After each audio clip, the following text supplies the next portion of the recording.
जय हिंद फ्रेंड्स। देखिए, आज हम देखेंगे पॉलिटिकल का छोटा सा टॉपिक है इंडियन पार्लियामेंट्री सिस्टम, भारतीय संसदीय व्यवस्था। बाय द वे, भारतीय संसदीय व्यवस्था से हम इंडियन पार्लियामेंट्री सिस्टम के नाम से जानते हैं, वो होती है, किस तरीके से काम करती है। ठीक है, चलो स्टार्ट करते हैं। देखिए, अगर मैं इंडियन पार्लियामेंट्री सिस्टम की बात करूँ तो it is a democratic system. ये कैसा सिस्टम है? डेमोक्रेटिक सिस्टम है। It is a democratic system. It is a democratic system. Sir, democratic system का मतलब क्या होता है? देखो, डेमोक्रेटिक सिस्टम का मतलब होता है कि एक बात बताओ, हमारा प्यारा भारत है, देश है, नेशन बोल सकते हैं इसको, स्टेट बोल सकते हैं। इस स्टेट में पॉपुलेशन है, पॉपुलेशन के बीच में कुछ ऐसे नियम और कानून हैं जिसका उल्लंघन कोई ना करे। वो जो नियम है, एक्ट हैं, रूल्स एंड रेगुलेशंस हैं, those rules and regulations should not be violated by the people. ठीक है सर, ये तो अच्छी बात है। अब जो वो नियम कानून का वायलेशन ना हो, इसके लिए हम लोगों ने क्या बनाई? सरकार बनाई। अब सरकार बनाने का सबसे जो गवर्नमेंट बनाई, गवर्नमेंट बनाने का सबसे जो मेन जो रीज़न है, वो रीज़न है कि हमारे वेलफेयर के लिए काम करे, हमारे अच्छे भले के लिए काम करे, और वो काम करे कि किस तरीके से हम एक देश को डेवलपमेंट की ओर ले जा सकते हैं। ठीक है, ये तो बात हो गई। अब एक बात बताओ, जो गवर्नमेंट का जो लीडर होगा, मतलब देश का जो लीडर होगा, वो गवर्नमेंट को रन करेगा, पॉलिसी मेकर होगा, डिसीजन मेकिंग होगा, एक्ट बनाएगा, रूल्स बनाएगा, रेगुलेशंस बनाएगा, सब कुछ बनाएगा और लोगों के लिए काम करेगा, लोगों के हितों के लिए, लोगों के हितों के लिए काम करेगा। तो सबसे जो मोस्ट इम्पोर्टेंट जो यहाँ पर पॉइंट है वो ये है कि वो वंशानुगत होगा, भाई जनरेशन वाइज होगा, या डिक्टेटरशिप होगी। अब ऐसा तो है नहीं कि उसने जाके सब लोगों के मतलब सब लोगों के जाके सर पर बंदूक लगा दी और बोले, अब बोल दिया जाए कि अपने मुंह से बोलो कि मैं इस देश का हेड हूँगा। क्या हमारे यहाँ पर ऐसा सिस्टम है? नहीं, हमारे यहाँ पे ऐसा सिस्टम नहीं है। हमारे यहाँ पर डेमोक्रेटिक सिस्टम है। डेमोक्रेटिक का सिस्टम मतलब होता है कि जनता के पास अथॉरिटी है कि हम अपने सरकार या हम अपने हेड को, हम हमारा जो पीएम होगा, हमारा जब जहाँ पे हमारे यहाँ पे पीएम होगा जो गवर्नमेंट को रन करेगा, हम अपने लीडर को चुन सकें। हमारे पास क्या है? अथॉरिटी है। इसीलिए तो इलेक्शन होता है। अब इलेक्शन कमीशन द्वारा क्या होता है? चुनाव हेल्ड होता है। ठीक है सर, ये तो हो गया सुप्रीम। मीन्स यहाँ पर जो मतलब यहाँ पर जो डोमिनेंस है, वो डोमिनेंस किसका ज़्यादा है? जनता का डोमिनेंस ज़्यादा है। तो यहाँ पे बोल सकते हैं dominance of the people. Of course बोल सकते हैं डोमिनेंस ऑफ द पीपल। कहने का मतलब जनता के पास अथॉरिटी है, पावर है कि हमें अपना अधिकारी, मतलब हमें अपना हेड, हम अपना अधिकारी चुनने की जो हमारे पास क्या है? अथॉरिटी। हम इंडिपेंडेंट है, वी ऑल आर इंडिपेंडेंट। तो हम यहाँ पर बोल सकते हैं कि डोमिनेंस ऑफ द पीपल। तो भाई जो डोमिनेंस है वो किसका है? जनता का है। Dominance of the people. ठीक है sir, dominance of the people. दूसरी बात है, यहाँ पर इलेक्टेड गवर्नमेंट होनी चाहिए। क्या होनी चाहिए? इलेक्टेड गवर्नमेंट होनी चाहिए। अब देखो, गवर्नमेंट का मतलब क्या होता है? सी, पार्लियामेंट्री सिस्टम समझने से पहले हमको समझना पड़ेगा पार्लियामेंट क्या होती है। ठीक है, देखो, अगर हम पार्लियामेंट की बात करें तो पार्लियामेंट एक ऐसी बॉडी है। What is this? It is a body. Parliament की अगर हम बात करें तो पार्लियामेंट एक बॉडी है। इसमें दो हाउस होते हैं, एक को हम बोलते हैं लोकसभा, एक को बोलते हैं हम राज्यसभा। ठीक है सर, इसमें दो हाउस होगा। See, Lok Sabha and Rajya Sabha, this both houses. और जो ये दोनों हाउस है ना, ये दोनों हाउस हमारे इस जो पार्लियामेंट है, पार्लियामेंट का एक हिस्सा है, एक पार्ट है। अब इसी पार्ट में एक और आता है, इसे मतलब प्रेसिडेंट। क्या होता है? President. President is also part of the parliament. He and she is also part of the parliament. ठीक है सर, ये तो पार्ट होते हैं। अब देखो, जो गवर्नमेंट है, जिस गवर्नमेंट को मैंने अभी क्या बताया था कि हम गवर्नमेंट को चुनेंगे, हमारे पास क्या अथॉरिटी है? We all are supreme. हम क्या है? सुप्रीम है। हम हमारा जनता का डोमिनेंस ज़्यादा। अगर मैं आपसे पूछूं कि आप में से और मोदी जी में से सबसे ज़्यादा पावरफुल कौन है, तो आप बोलोगे सर मोदी जी ज़्यादा पावरफुल है। मोदी जी के पास गाड़ी है, बंगला है, और एसपीजी कमांडोज हैं, गार्ड, और भी मतलब फॉरेन पॉलिसी बनाते हैं वो, उनके अंडर बहुत सारी मिनिस्ट्रीज आती हैं।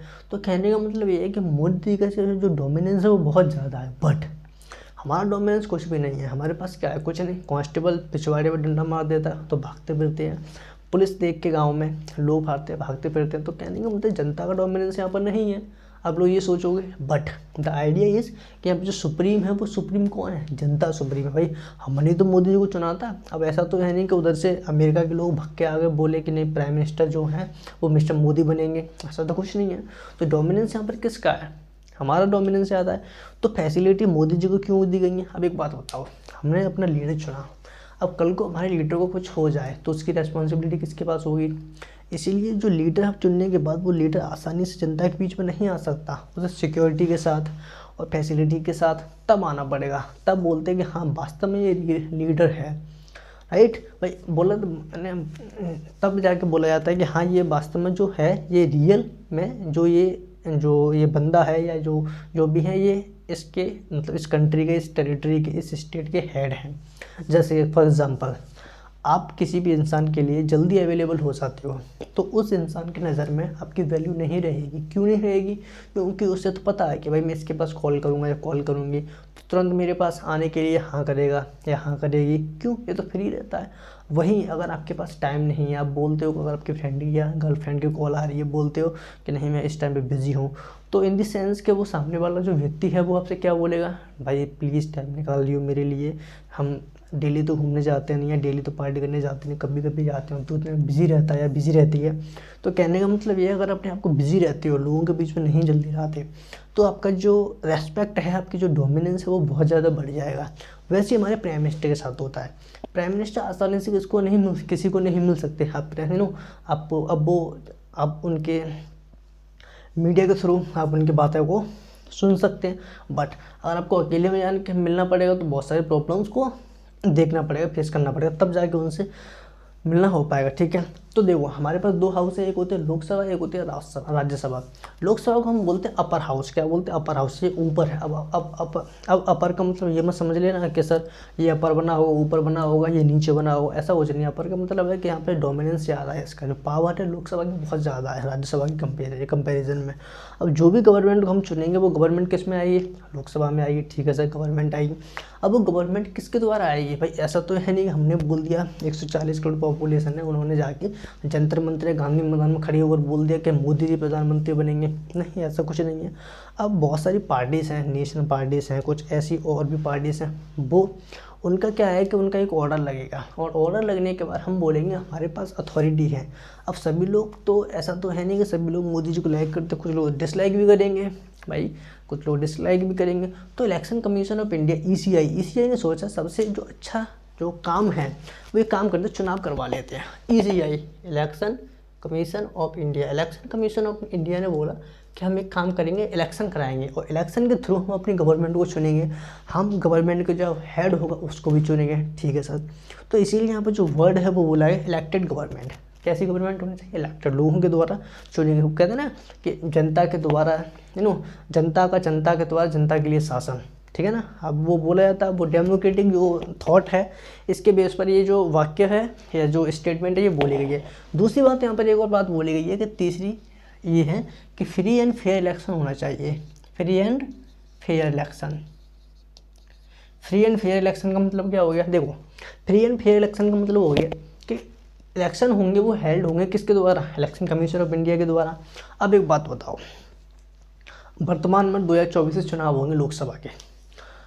अभी जो प्रेजेंट पर जो गवर्नमेंट है वो बीजेपी की गवर्नमेंट है। इलेक्शन कमीशन ऑफ इंडिया, क्या बीजेपी जाके इलेक्शन कमीशन ऑफ इंडिया को ये बोल सकती है कि इलेक्शन कमीशन ऑफ इंडिया आप ये काम कीजिए, जब चुनाव होंगे 2024 के तो जो ईवीएम मशीन है, ईवीएम मशीन में आप कुछ ऐसी सेटिंग कीजिए कि अगर चुनाव कांग्रेस को डाला जा रहा है या बसपा को डाला जा रहा है, सपा को डाला जा रहा है, वो चुनाव सिर्फ और सिर्फ बीजेपी को आए। राइट, क्या ऐसा बोल सकते हैं? नहीं बोल सकते भाई।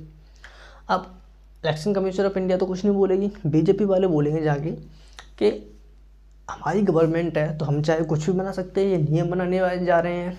तो इलेक्शन कमीशन ऑफ इंडिया बोलेगी कि देखो पहली बात तो हम जो बॉडी है इलेक्शन कमीशन ऑफ इंडिया ये सुप्रीम है, आपकी दादागिरी यहाँ पे नहीं चलेगी, हम डिसाइड करेंगे किस तरीके से हमें चुनाव करवाना है।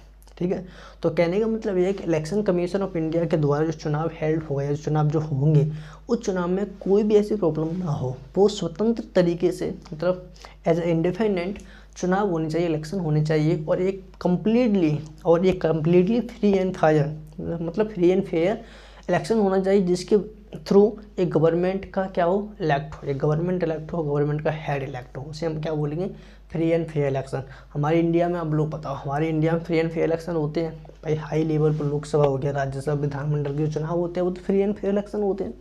आप गांव वगैरह में जाइए, विधायक मतलब गांव वगैरह में जाइए, आप गांव वगैरह आपको देखने को मिलेंगे प्रधान वगैरह और जितने भी जो पंचायत होते हैं उनके चुनाव होते हैं, वहाँ पर देखो जिसका जूता मजबूत होगा वो जाके बूथ पे जाके बैठ जाएगा और बोलेगा कि बेटा ज़बरदस्ती डालो, जो हम बोलेंगे उसमें वोट डालना पड़ेगा। तो वहाँ पर कोई देखने वाला नहीं है। 2-4 पुलिसकर्मी आते हैं, पुलिस जो ऑफिसर्स आते हैं उनको पैसे खिला दो, भाई वो भी क्या करें, वही बेचारे मजबूर है, ऊपर से प्रेशर आ रहा है कि हमें क्या करना चाहिए, ना इधर के ना उधर के, वही धोबी का कुत्ता घर का ना काट का। तो कहने का मतलब free and fair elections at the higher level पे ज़्यादा होती है। ठीक है सर, ये तो हो गया पार्लियामेंट्री सिस्टम। अब देखो पार्लियामेंट्री सिस्टम, ये हमारी बॉडी होगी पार्लियामेंट्री, ये क्या हो गया पार्लियामेंट। ठीक है, पार्लियामेंट के कितने कंपोनेंट होते हैं, 3 component, there 3 components of parliament. First one is president, second is Lok Sabha and third one is council of state. Council of state, house of people and president. See if I talk about working system of parliament, parliament के अगर working system की अगर बात करें तो हमको 2 चीज़ें समझनी पड़ेगी, एक होती है एग्जीक्यूटिव, एक होती है लेजिस्लेचर। एग्जीक्यूटिव क्या होती है और लेजिस्लेचर क्या होता है, इनको दोनों को देखते हैं। देखिए एग्जीक्यूटिव को हिंदी में बोलते हैं कार्यपालिका और लेजिस्लेचर को हिंदी में बोलते हैं विधायिका। ठीक है, देखो एक होता है एग्जीक्यूटिव और एक होता है लेजिस्लेचर। क्या होता है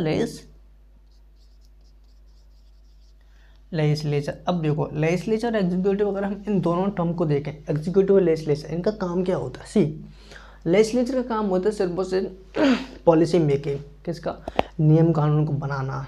भाई लोकसभा में जितने भी जो लोग हैं बैठ जाएंगे और बैठने के बाद बोलेंगे हाँ जो ये कानून है या जो कोई कुछ भी जो प्रस्ताव पारित होने वाला, तो वहाँ पर क्या उनके पास थोड़ा होगा और टिबलो मारते रहेंगे, ऐसे करके हम बोलेंगे हाँ हम सहमत हैं, राइट, वी ऑल एग्री, हम क्या है कि हम सहमत हैं। अब इसका काम क्या होता है लेजिस्लेचर का, लेजिस्लेचर का काम सिंपल होता है पॉलिसी मेकिंग का। किसका होता है, पॉलिसी मेकिंग का काम होता है, पॉलिसी मेकिंग, पॉलिसी मेकिंग। जबकि एग्जीक्यूटिव का काम क्या होता है कि वर्ड को समझो, एग्जीक्यूट, एग्जीक्यूट का मतलब होता है किसी चीज़ को इम्प्लीमेंट करा देना, किसी चीज़ को इम्प्लीमेंट करा दे। फॉर एग्जांपल के लिए आप लोगों ने अपने स्कूल्स वगैरह में देखा होगा, प्रिंसिपल द्वारा कोई भी नियम कानून बनते हैं तो किसके द्वारा एग्जीक्यूट होते हैं, या तो क्लास मॉनिटर होगा या फिर क्लास टीचर होगा और अदर टीचर्स मिलकर क्या करते हैं उस कानून को इम्प्लीमेंटेशन करा देते हैं स्कूल लेवल पर। सेम थिंग यहाँ पर होती है। जैसे कि अगर लेजिस्लेचर ने कानून बनाया कि कानून है यूसीसी का, यूनिफॉर्म सिविल कोड, और यूनिफॉर्म सिविल कोड है, उसको जो इम्प्लीमेंटेशन होगा उसका मतलब जो कानून लागू होगा वो किसके द्वारा होगा, भाई एडमिनिस्ट्रेटिव। लोकल लेवल पे जो अथॉरिटी काम करती है, लोकल लेवल पे जो पुलिस कर्मचारी काम करते हैं, जैसे कि एडमिनिस्ट्रेटिव सिस्टम हो गया, एडमिनिस्ट्रेटिव सिस्टम में कौन कौन आते हैं, एसडीएम हो गया, एडीएम हो गया, एसडीओ हो गया, डीएन डिस्ट्रिक्ट मजिस्ट्रेट हो गया, राइट, ये सभी क्या करेंगे, कानून को इम्प्लीमेंट करेंगे। एसपी हो गया किसी भी डिस्ट्रिक्ट का सुप्रिटेंडेंट, एसपी हो गया। अब ये सब क्या करेंगे, कानून को इम्प्लीमेंट करेंगे। इनके पास मतलब अथॉरिटी है कि आपको करना ही करना है। तो इम्प्लीमेंटेशन ऑफ अ पॉलिसी क्या होगी, implement of policy, implement of policy, ठीक है। इंप्लीमेंट ऑफ पॉलिसी किसमें होता है, एग्जीक्यूटिव में, किसमें होगी, एग्जीक्यूटिव। बट लेजिस्लेचर का काम क्या होता है, सिर्फ पॉलिसी मेकिंग का। क्या होता है, पॉलिसी मेकिंग का। तो हम क्या बोल सकते हैं कि executive plus legislature is equals to parliament, of course बोल सकते हैं। अब आप लोगों ने एक और टर्म सुनी होगी, उसका नाम होता है जुडिशरी। सर जुडिशरी क्या होती है, देखिए जुडिशरी एक सेपरेट टॉपिक है, उसमें जुडिशियल रिव्यू क्या होता है, जुडिशियल सिस्टम क्या होता है, किस तरीके से बेंच बैठती है। जैसे कि 5 जज बेंच हो गए, 15 जज, 5 पे, हालांकि 15 जज नहीं होती, 13 जज मैक्सिमम होती है। उसके बाद और भी होती हैं, उन सबको हम डिटेल में देखेंगे। अटॉर्नी जनरल क्या होता है, जज की अपॉइंटमेंट कैसे होती है, कितने जज होते हैं, किस तरीके से उनका रिमूवल होता है, सब कुछ देखेंगे, राइट। तो वो होता है जुडिशियल सिस्टम। तो जुडिशरी एक सेपरेट टॉपिक, उसे हम बाद में देखेंगे। एग्जीक्यूटिव और लेजिस्लेचर, तो एग्जीक्यूटिव और लेजिस्लेचर की अगर हम बात करें तो देखो executive plus legislature equals to parliament, ठीक है sir. Executive plus legislature is equals to parliament. And I already told about parliament के पार्लियामेंट के कंपोनेंट, पार्लियामेंट के कंपोनेंट कौन कौन से, प्रेसिडेंट, लोकसभा एंड राज्यसभा, ठीक है। ये तो हो गया इसका ओवरऑल रिव्यू, ठीक है। चलो अब हम बात करते, देखो यहाँ पे एक सब बहुत बढ़िया चीज़ ये है कि पार्लियामेंट्री सिस्टम हमारे इंडिया में कहाँ कहाँ पर है। हमको पता है कि हमारा जो भारत है, हमारे भारत में कैसी गवर्नमेंट है, डुअल गवर्नमेंट है। कैसी गवर्नमेंट है, डुअल गवर्नमेंट है। भाई हमारे इंडिया में डुअल गवर्नमेंट है, सिंगल गवर्नमेंट तो है नहीं। अब डुअल गवर्नमेंट का मतलब क्या होता है, बताओ डुअल गवर्नमेंट का मतलब क्या हो गया। अब ऐसा तो है नहीं कि मोदी जी के साथ साथ उनके डुप्लीकेट एक और मोदी जी बैठे होंगे, that is not a dual government. देखो डुअल गवर्नमेंट का मतलब हो गया कि हमारा देश भारत है, हमारे पास नागरिकता कहाँ की है, भारत की। अगर हम महाराष्ट्र, मध्य प्रदेश, राजस्थान ऐसे राज्यों से बिलोंग करते हैं तो हम उसके नागरिक हैं। हम क्या है उसके, सॉरी नागरिक नहीं है, हम उसके निवासी हैं। क्या है, निवासी हैं। जबकि नागरिक हम कहाँ गए, इंडिया के हैं। तो एक ऐसी गवर्नमेंट होगी जो स्टेट लेवल पे काम करेगी, और एक ऐसी गवर्नमेंट होगी जो सेंट्रल लेवल पे काम करेगी। अब दो स्टेट लेवल पर जो गवर्नमेंट काम करेगी भाई, स्टेट लेवल पर जो गवर्नमेंट काम करेगी उसका डायरेक्ट संबंध किससे होगा, सेंट्रल गवर्नमेंट से काम होगा। Central government is a supreme, parliament has a power, and parliament में जो गवर्नमेंट होगी और उसी गवर्नमेंट को हम क्या बोलेंगे, supreme government, supremacy of the government. ठीक है। अब पार्लियामेंट एक इंस्टीट्यूट हो गया, इसके पास बहुत सारी पावर है। संसद एक ऐसी बॉडी है, संसद एक ऐसा घर है बोल सकते हो, उसके पास बहुत सारी पावर है, बहुत सारी पावर। इसमें 2 हाउस हैं, अपर हाउस, लोअर हाउस। इनकी खोपड़ी भी एक और बैठे हैं, इन्हें हम बोलते हैं राष्ट्रपति, president. President is also part of संसद। ठीक है सर, ये तो हो गया। अब देखो सेंट्रल लेवल पर जो काम करेगी उनका काम क्या होता है, फॉरेन पॉलिसी बनाना, फाइनेंस पॉलिसी बनाना, डिफेंस पॉलिसी बनाना। क्या आपने कभी सुना है कि उत्तर प्रदेश गवर्नमेंट के पास अपनी एक डिफेंस पॉलिसी है, मतलब डिफेंस सिस्टम है। महाराष्ट्र गवर्नमेंट के पास अपनी एक फाइनेंस सिस्टम है। भाई स्टेट लेवल पर, क्या सेंट्रल लेवल पर वो कर सकते हैं, नहीं कर सकते। अब कल को मध्य प्रदेश बोले नहीं पाकिस्तान से संबंध कैसे रखने हैं मैं बताऊंगा या मैं बताऊंगी, ऐसा तो पॉसिबल नहीं है। तो कहने का मतलब ये सुप्रीम है जो सेंट्रल लेवल पर जो बैठा हुआ है, उनके पास अथॉरिटी है कि आप किस तरीके से कानून बनाओगे।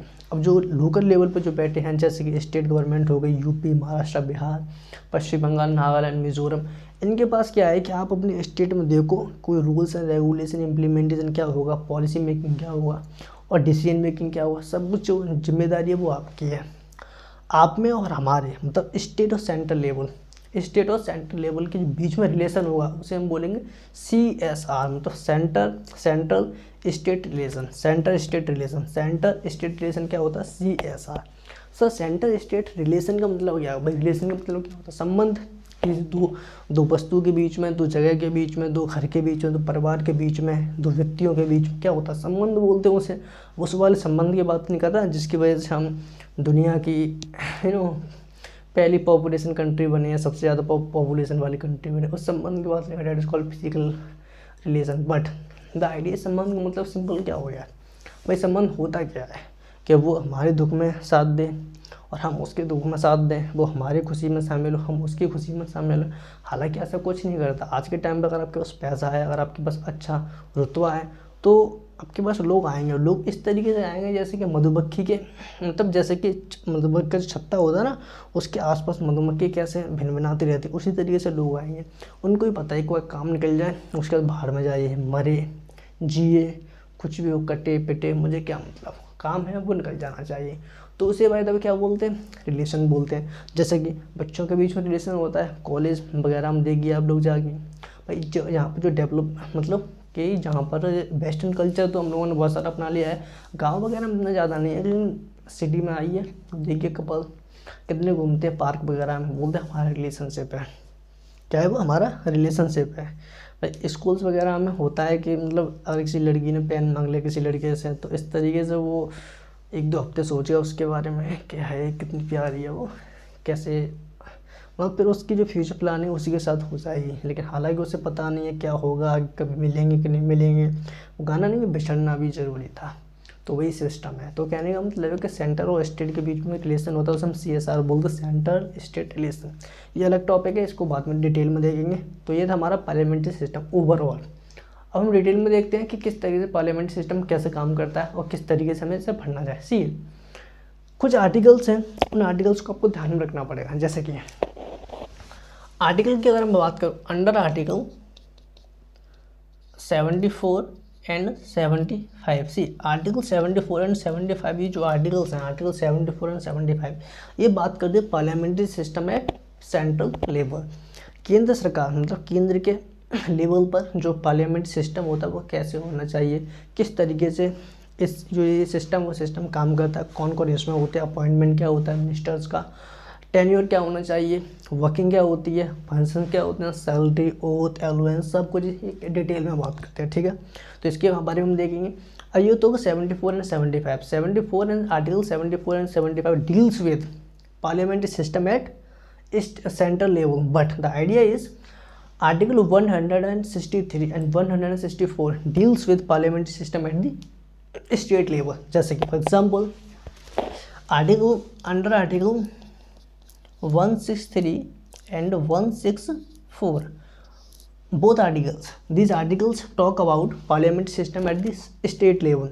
So अब जो हमारी क्लास मतलब कि आगे की क्लास में मतलब फर्दर क्लास हम लोग देखेंगे कि जो parliamentary system at the state level किस तरीके से काम करता है। बाय द वे जो सेंट्रल लेवल पर पार्लियामेंट्री सिस्टम होगा और जो स्टेट लेवल पर पार्लियामेंट्री सिस्टम होगा उसमें सिमिलैरिटीज़ बहुत ज़्यादा होंगे, कोई भी मतलब बहुत कम ही डिफरेंसेस होंगे, तो वह हम डिटेल में देखने जा रहे हैं। फिर now we are going to start in detail, ठीक है।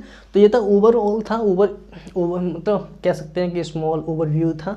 अब डिटेल में देखेंगे और वन बाई वन देखेंगे किस तरीके से कैसे काम करती है, मजे आएंगे, ठीक है, कैसे काम कर रहा है। सी देखो अभी तो हमने सिर्फ ओवरव्यू देखा था किस तरीके से इसका जो सिस्टम है और अप्रोच है क्या होनी चाहिए। देखो हमारे संविधान में क्या है कि हमारे संविधान में बोला गया आर्टिकल 53 बोलता है कि राष्ट्रपति के बारे में, राष्ट्रपति का पद, और इसमें ये भी बोला गया है कि राष्ट्रपति हैं वो राष्ट्रपति कार्यपालिका मतलब एग्जीक्यूटिव के वास्तविक प्रधान होंगे, ठीक है सर। राष्ट्रपति पद वास्तविक प्रधान होंगे, वास्तविक का मतलब होता है कि वास्तविक प्रधान होंगे। See president is not a real head of executive, ये बोला गया है, but the idea is who is real head of the executive. हमारे संविधान में प्रेसिडेंट के पावर की चर्चा की गई है, प्रेसिडेंट के पास क्या क्या पावर होगी, प्रेसिडेंट का कार्यकाल क्या होगा। प्राइम मिनिस्टर की चर्चा बिल्कुल भी नहीं की गई in our constitution. Prime minister is not mention in our constitution, but duties of prime minister is mention in our constitution. And in the other hand president power, tenure, working system, functions, exercise, everything is mention in our constitution. तो कहने का मतलब ये, अब आप लोग सोच रहे होंगे क्या सर जो प्रधानमंत्री हैं उनका कोई काम नहीं होता, सिर्फ और सिर्फ राष्ट्रपति काम करते हैं। देखो हमारे संविधान के अनुसार मतलब अकॉर्डिंग टू अवर कॉन्स्टिट्यूशन राष्ट्रपति जो हैं उनके पास सारी पावर दी गई हैं, लिखी गई हैं, बट इन रियलिटी में क्या होता है कि राष्ट्रपति ने वो सारी पावर छीन ली है, राष्ट्रपति से सारी पावर छीन ली गई है किसके द्वारा, प्रधानमंत्री के द्वारा। और प्रैक्टिकल देखिए प्रैक्टिकली हमें देखना पड़ेगा कि किस तरीके से हम पॉलिटी को समझ सकते हैं, सब कुछ किताबों से नहीं मिलेगा। अब प्रैक्टिकल लाइफ में पॉलिटी में क्या चल रहा है, पॉलिटिक्स में होता क्या है, उसके और इसको मिलाकर जब हम पढ़ेंगे थ्योरेटिकल और प्रैक्टिकल मिलाकर तब जाकर पॉलिटी कंप्लीट होगी। बट इन प्रैक्टिकल क्या है कि जो हमारा हेड है वो एग्जीक्यूटिव का, वो कौन हेड है, वो पीएम हेड है। कौन head, PM is a head of executive. But the idea is sir आपने बोला था कि राष्ट्रपति हेड होंगे, president is the head of the nation. President क्या है, हेड के, किसके, नेशन के। तो हमारे पास 2 हेड्स हैं, हमारे पास कितने, 2 हेड्स हैं। अब मैं 2 हेड, वो हेड है सर वाला, ठीक है, 2 हेड्स। नंबर 1 एग्जीक्यूटिव के हेड होंगे प्राइम मिनिस्टर, नंबर 2 एक होता है नेशन के हेड जो है प्रेसिडेंट। कौन है, president. Means president is also head but he is head of the nation. Prime minister is head of the council of, prime minister is head of the executive, ठीक है sir. देखो संविधान में बेशक चर्चा नहीं की गई प्रधानमंत्री के पावर के बारे में और प्रधानमंत्री के वर्किंग सिस्टम के बारे में, सिर्फ बहुत से उनके कर्तव्यों की चर्चा की गई है, duties of the president, article 78 के बारे, आर्टिकल 78 बोलता है। बट प्राइम मिनिस्टर के पास सारी पावर है, प्रेसिडेंट के पास कुछ नहीं है। प्रेसिडेंट उस तरीके से होता है जिस तरीके से एक ब्याह में या शादी में या बारात में जो बूढ़े लोग होते हैं उनके ऐसा होता है कि उनके पास सिर्फ बस एक्सपीरियंस होता है बूढ़े लोगों के पास शादी ब्याह में, और कुर्सी डाल के बैठ जाएंगे। और जो जवान लोग होते हैं, जो यंग पीपल हैं, 17-18 में आते हैं, उनको बोलेंगे वो चुन्नू पानी दे के फूफा जी के पास, तो उनके पास सिर्फ बस अथॉरिटी रह जाती है, उनके पास ये राइट हो रह जाता है। और कुर्सी डाल लेंगे, कुर्सी डालने के बाद वहाँ पर और उनकी एज के बैठ जाएंगे और बातचीत करते रहेंगे किस तरीके से शादी में क्या होना चाहिए, किस तरीके से आगे क्या होगा। उसी तरीके से हमारे प्रेसिडेंट है। तो सब प्रेसिडेंट को क्यों रखा गया है, प्रेसिडेंट के पास अगर कोई भी काम नहीं है तो प्रेसिडेंट को क्यों रखा गया है। देखो प्रेसिडेंट के पास कोई काम नहीं है, तो इसीलिए रखा गया है कि सपोज़ कीजिए अमेरिका से अगर जो बाइडन आते हैं, और जो बाइडन आने के बाद वो बोलते हैं कि प्रधानमंत्री से मिलना है, और प्रधानमंत्री को रसिया जाना है, बहुत इंपॉर्टेंट काम है, ऑयल से रिलेटेड, हमारे लिए एनर्जी से रिलेटेड है, तो रसिया जाना ही पड़ेगा। तो क्या जो वहाँ के जो प्रेसिडेंट आ रहे हैं यूएसए के, क्या हम उनको नाराज़ कर सकते हैं? नहीं। इसीलिए उनकी नाराज़गी दूर करने के लिए, या अगर एब्सेंस ऑफ द प्रेसिडेंट, मतलब absence of the prime minister के एब्सेंस में अगर कोई ना कोई तो होना चाहिए, जो अगर कोई अतिथि आ रहा है, कोई गेस्ट आ रहा है, उससे मिल सकें, कोई काम है वो निकाल सकें। तो इन द सेंस कि इस केस में हमारे पास प्रेसिडेंट है, means president also plays a significant role in our parliamentary system, but हमारे यहाँ पर प्रेसिडेंशियल फॉर्म ऑफ गवर्नमेंट नहीं है। अब इस प्रेसिडेंशियल फॉर्म ऑफ गवर्नमेंट क्या होती है? See presidential form of government is also separate topic, okay. It is also, see हमने बोला था कि democratic system, modern democratic system classified two types two form of government. First one is presidential form of government, second one is parliamentary form of government. See parliamentary form of government की अगर हम बात करूँ तो इसमें executive legislature के प्रति उत्तरदायी होती है, मतलब executive is responsible to the legislature, but in the presidential form of government executive is not responsible to the legislature, where executive is independent, ठीक है ना। तो प्रेसिडेंशियल फॉर्म ऑफ गवर्नमेंट को हम ये बोल सकते हैं कि इट इज़ मतलब इन रेस्पॉन्सिबल वे में नहीं है, ये भी रेस्पॉन्सिबल गवर्नमेंट होती है, जैसे कि यूएसए में है, रसिया में है, ब्राज़ील में है और श्रीलंका में। इसमें क्या है कि प्रेसिडेंट के पास बहुत सारा पावर है, mean dominance of president, but हमारे यहाँ पर क्या dominance of the prime minister, ठीक है ना। तो किसी को दिक्कत, तो किताबों में जो लिखा गया, किताबों में जो लिखा गया है कि इसका ये मतलब नहीं है कि वो सच में होगा ही होगा। भाई किताबों में जो लिखा गया है वो झूठ भी हो सकता है। अब सच क्या होगा? तो वो सच तो प्रैक्टिकल से ही पता चलेगा, प्रैक्टिकल वे में ही देखना पड़ेगा। जैसे कि अभी देखो चर्चा की गई है राष्ट्रपति की शक्तियों के बारे में, राष्ट्रपति के पद के बारे में, राष्ट्रपति डोमेन्स के बारे में, सुप्रीमेसी ऑफ द प्रेसिडेंट, और रियलिटी में क्या मिल रहा है हमारे पास? Prime minister. See prime minister is also head of the council of ministers. क्या काउंसिल ऑफ मिनिस्टर्स क्या होता है वो हम डिटेल में देखते हैं, ठीक है। ये समझ में आएगा प्राइम मिनिस्टर क्या होता है, ठीक। अब देखो प्राइम मिनिस्टर, अब आप लोगों ने सोचा होगा आपके गाँव मोहल्ले में, घर परिवार में, कि सन 2024 में चुनाव होने वाले हैं, मोदी के चुनाव होंगे, मोदी जी के चुनाव होंगे, मोदी जी को चुनाव दे, मोदी जी को वोट डालेंगे या किसी और को वोट डालेंगे। तो बाय द वे वो मोदी के चुनाव नहीं होती है, वो लोकसभा के चुनाव होते हैं। बहुत सारे लोगों के पास नॉलेज नहीं होती है, means apart from they are not student and they do not have enough knowledge about polity, that's why they always say कि मोदी जी के चुनाव हो रहे हैं एंड लोकसभा के चुनाव नहीं हो रहे हैं। बट आपको क्या बोलना है कि लोकसभा के चुनाव हो रहे हैं। प्रेसिडेंट प्राइम मिनिस्टर का भी चुनाव नहीं होता, प्राइम मिनिस्टर का अपॉइंटमेंट होता है। किसके द्वारा? प्रेसिडेंट के द्वारा। Means prime minister shall be appointed by the president and other ministers also appointed by the president, ठीक है ना, ऑन द रिक्वेस्ट ऑफ या on the advice of prime minister. ये बोलता है आर्टिकल 75 का क्लॉज 1। किसने बोला? आर्टिकल 75 का क्लॉज 1 ने ये बात बोली है। अब देखो, अब हम बात करते हैं काउंसिल ऑफ मिनिस्टर। किसकी बात करेंगे? Council of minister. देखो पार्लियामेंट्री फॉर्म ऑफ गवर्नमेंट में सबसे जो मोस्ट इंपॉर्टेंट आर्टिकल है वो आर्टिकल 74। अंडर आर्टिकल 74 क्या कहता है कि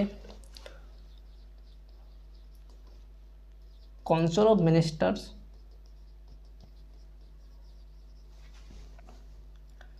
to aid and advise president।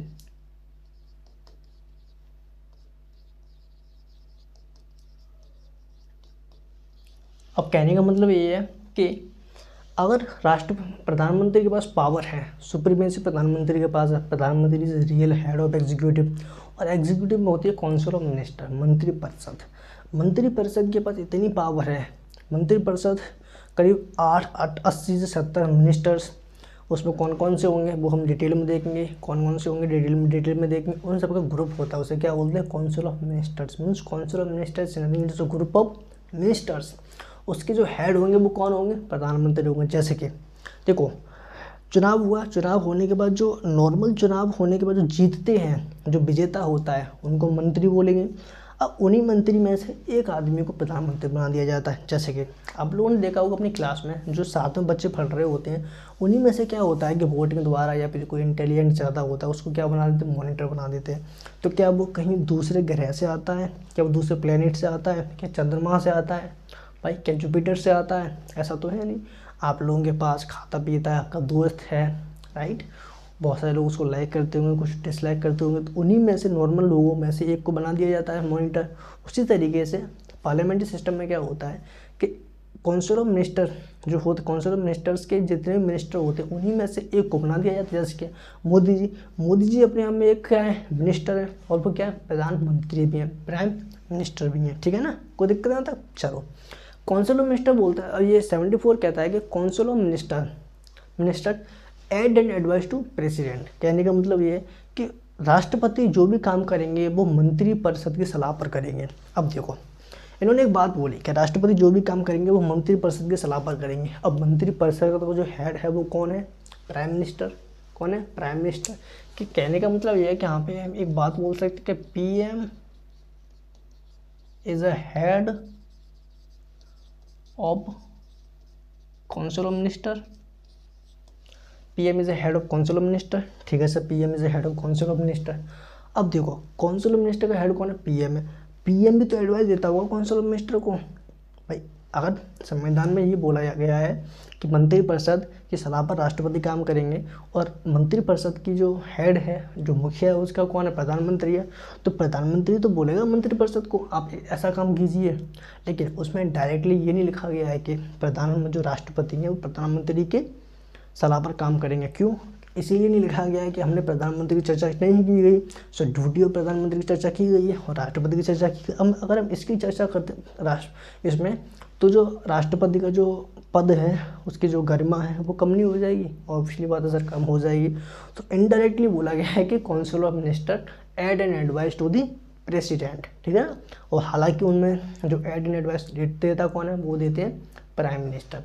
Prime minister के पास पावर होती है, सोचो मेजॉरिटी हुई प्राइम मिनिस्टर के पास। अब जब राष्ट्रपति का चुनाव होता है तो प्राइम मिनिस्टर के पास उतनी पावर है कि चाहे तो अपने इच्छा अनुसार किसी भी इंसान को राष्ट्रपति बना सकते हैं। उनके पास इतनी पावर होती है। जब इलेक्शन में प्रेसिडेंट फटेंगे तब देखेंगे किस तरीके से उनका जो वोटिंग सिस्टम है, क्या मेजॉरिटी होनी चाहिए। इनका जो इलेक्शन होता है राष्ट्रपति का, वो होता है एकल संक्रमण अनुपात पद्धति द्वारा। अप्रत्यक्ष रूप से गुप्त मतदान होता है, इनडायरेक्ट इलेक्शन होता है, जनता भाग नहीं लेती है इसमें, जनता के द्वारा चुने गए प्रतिनिधि इसमें भाग लेते हैं, ठीक है ना। तो ये तो आर्टिकल 74 कहता है, क्या कहता है article 74। Article 74 it talks about कि there shall be a council of minister with PM as a head, with PM as a head, there shall be a council of minister with PM as a head and supreme authority or real authority in our politico administrative system। हमारे politico administrative system में एक मंत्रिपरिषद होगी। उस मंत्रिपरिषद का मुखिया कौन होगा, प्रधानमंत्री होगा, और प्रधानमंत्री या मंत्रिपरिषद की सलाह पर राष्ट्रपति काम करेंगे, ठीक है ना, कोई दिक्कत नहीं। तो ये होता है, इसमें बोलता है। इसमें एक और बात बोली गई है, एक बात क्या बोली गई है, इसमें एक बात बोली गई है कि सी the aid and advice which is given by council of minister to the president that shall not be inquired into any court of the India। मतलब मंत्रिपरिषद द्वारा अगर कोई सलाह दी गई है, मीन्स कि aid and advice, aid and advice by council of minister to the president, see, to the president। So council of minister, the which whatever aid and advice is given by council of minister to the president that shall not be inquired into any court of the India। कि मंत्रिपरिषद द्वारा अगर कोई सलाह राष्ट्रपति को दी गई, अब ऐसा नहीं है कि राष्ट्रपति बुरा मान जाए और जाके सुप्रीम कोर्ट पर चले जाए, बोले कि यार ये मंत्रिपरिषद है, पता नहीं क्या है, मुझको ऐसे ऐसे बोल रहे हैं। भाई इस तरीके से तो बवाल हो जाएगा। सोचो देश में क्या प्रभाव पड़ेगा, अंतर्राष्ट्रीय लेवल पे क्या प्रभाव पड़ेगा कि यार इन राष्ट्रपति और काउंसिल ऑफ मिनिस्टर के बीच में अगर कोई जो बैलेंस है वो नहीं बन पा रहा, तो ये 140 करोड़ पॉपुलेशन है, भारत विशाल देश है, उसको कैसे हैंडल करेंगे। सोचो, सोचने वाली बात है नहीं। तो इसमें बात बोली गई है कि राष्ट्रपति ऐसे नहीं जा सकते। इसमें एक और बात बोली गई है, एक अमेंडमेंट हुआ था 42nd and 44th, right, amendment act, ठीक है, 44th and 42nd amendment act. इसमें बोला गया है कि काउंसिल ऑफ मिनिस्टर, मंत्रिपरिषद के भंग होने के बाद अगर मंत्रिपरिषद राष्ट्रपति को सलाह देते तो वो सलाह नहीं कहलाई जाएगी। मीन्स कि according to 44th and 42nd and 44th constitutional amendment act, if council of minister aids and advice to the president that aid and advice is not what valid, that is not constitutional। कहने का मतलब ये, अगर जो राष्ट्रपति हैं वो राष्ट्रपति काम करते हैं, एक president works according to aid and advice council of minister after the जो राष्ट्रपति है उनका मतलब उनका जो राष्ट्रपति मतलब उनकी जो मंत्रिपरिषद है, मंत्रिपरिषद का जो मंत्रिपरिषद भंग हो गई है, ठीक है ना, ठीक है, उसके बाद भी अगर राष्ट्रपति उनकी सलाह पर काम करेंगे तो that is the what that shall be violation of article 74। ये आर्टिकल 74 का वायलेशन होगा और ये अनकॉन्स्टिट्यूशनल होगा। ये जो भी वर्क या जो भी फंक्शन होगा वो अनकॉन्स्टिट्यूशनल होगा। आर्टिकल 74 में ये बात बोली गई है साफ साफ, ठीक है सर, आर्टिकल 74 में ये बात बोली गई है। काउंसिल ऑफ मिनिस्टर का जो इम्पोर्टेंट रोल है वो क्या होता है ये हम देखते हैं। देखो